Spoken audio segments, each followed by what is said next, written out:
በድጋሚ ተመልሼ መጥቻለሁ የኔ ወዶች የኔ ምርጦች ማለት ነው። ሰላም ሰላም ውድ ቤተሰብ እንዴት ቆያችሁ? እንዴት ናችሁ? ናለው እግዚአብሔር ይመስገን። እንግዲህ ቡራ ቀብራራው ማለት ነው። ቡራ እንግዲህ ይኸው አዝኗል።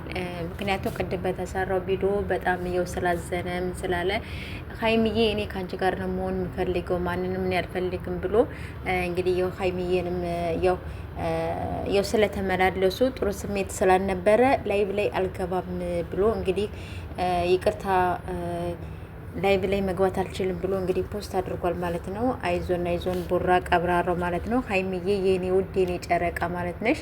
አንቺም ተረጋጊ፣ ያለውን ነገር ፍቱልን ነው የምንለው። በቃ ያለውን ነገር በውስጥ ፈታችሁ ምን ብላችሁ በቃ እንድትመጡልን ነው እኛ የምንፈልገው። የእናንተን አንድነት ነው እኛ የምንፈልገው ማለት ነው። እኔ የምለው ነገር ነው። ሁለታችሁንም እኔ ባንድ አይን ነው ማያችሁ፣ ሀይሚዬ እንዲሁም ደግሞ ቡራን ማለት ነው። እና ስለዚህ የኔ ውዶች ማለት ናችሁ። ነገ በአዲስ ነገር ትመጣላችሁ ብለን ተስፋ አለን። እንዲሁም ደግሞ በቃ ካልሆነ ሙሽዬ ታስታርቅልን አለያም ደግሞ ጋሽዬ እያስታርቁልን ሁለታቸውን ማለት ነው። በቃ እኔ እንደዛ ነው የምለው። ጋይሶች እናንተስ ምን ትላላችሁ? በቃ ከመሀላቸው የሆነ ትልቅ ሰው በቃ ይግባ።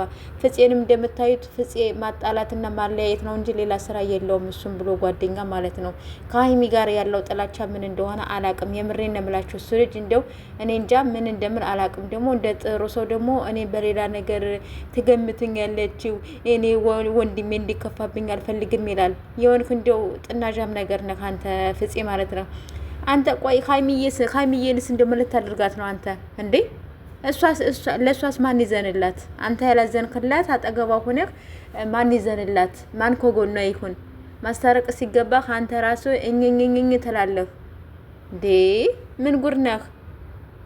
ወይኔ እኔ እግዚአብሔርን ሀይሚዬ በጣም እያሳዘነች ነው ያለችው። እግዚአብሔርን በጣም ማለት ነው። ስለዚህ እባካችሁ እናንተ አጠገብ ያላችሁ ሰዎች በቃ ሀይሚዬንና ቡራዬን በቃ አስታርቁልንና ይዛችኋቸው ኑልን ነው የምንለው። ሌላ ነገር ምንም ነገር አንፈልግም። እና የኔ ወዶች የኔ ምርጦች ይህን ቻናል ደግሞ ሰብስክራይብ እያደረጋችሁ አበረታቱኝ፣ እንዳታልፉኝ ፕሊስ በላይክ ግቡ።